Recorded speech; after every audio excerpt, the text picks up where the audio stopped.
कासवानी हळू पाणी आले, वाटेत थांबले ना, कुणाशी बोलले ना, चालले लुटू लुटू पायी. ससा ससा. हॅलो सर्वांना, माझा नमस्कार. ही कासवाची चैत्रांगणाची रांगोळी केली आहे मी. अशा मी खूप प्रकारच्या रांगोळ्या केल्या आहे. स्टार, सूर्य, चंद्र, लक्ष्मीचे पाले, त्रिशूळची मी चैत्रांगणाची रांगोळी. पण आजचा विषय आहे माझा कासव.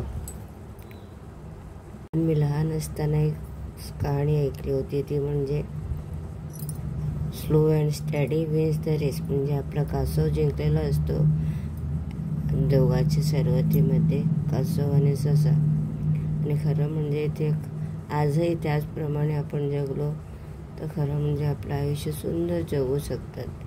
पण आज स्पर्धाचं ज्ञान प्रत्येकाला वाटतं की दुसऱ्याकडे आहे ते आपल्याला असावं, पण तसं होत नाही.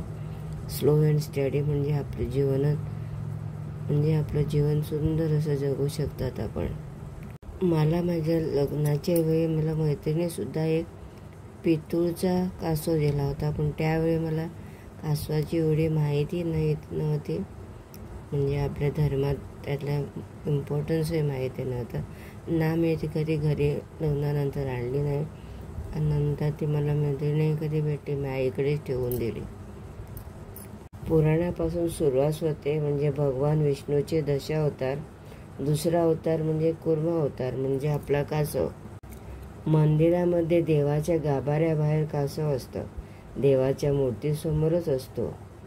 भगवान विष्णूचे अवतार. सत्ययुगात जेव्हा समुद्रात मंथन झालं त्यावेळी मंदार पर्वत सागर बुडत होता, त्याला आधार देण्यासाठी हे रूप घेतले होते, पृथ्वीला सांभाळण्यासाठी. कासव यांना स्थिरता आणि शुभ मानलं जातं.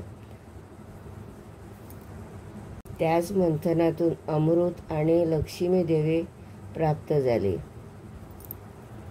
कासव नकारात्मक ऊर्जेला घरात यायला देत नाही, घराचं रक्षण करतं, आजारपण दूर राहतात, शत्रूचा त्रास होत नाही.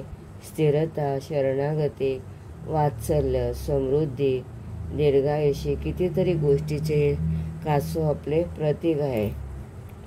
धर्म, पुराण, वास्तू या तिन्हीमध्ये त्याला खूप महत्त्व आहे.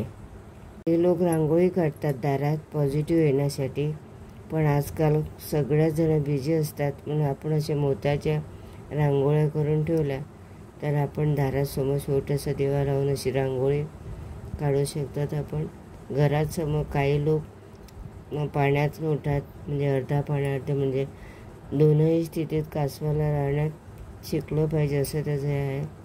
आता माझीही तुम्हाला कासवाबद्दल काही ती मिळाली, ती आवडली असेल तर प्लीज माझ्या चॅनलला लाईक करा, शेअर करा आणि सबस्क्राईब करा. आणि आपणसुद्धा असं मोतीचं छोटंसं कासव रांगोळी म्हणून करण्यासाठी प्रयत्न करा. पुढच्या वेळेवर ह्या रांगोळी मोत्याची कशी करायची ते मी व्लॉग करणार आहे, पण अजून मी केला नाही. माझा हा व्हिडिओ पाहिल्याबद्दल सगळ्यांना थँक्यू.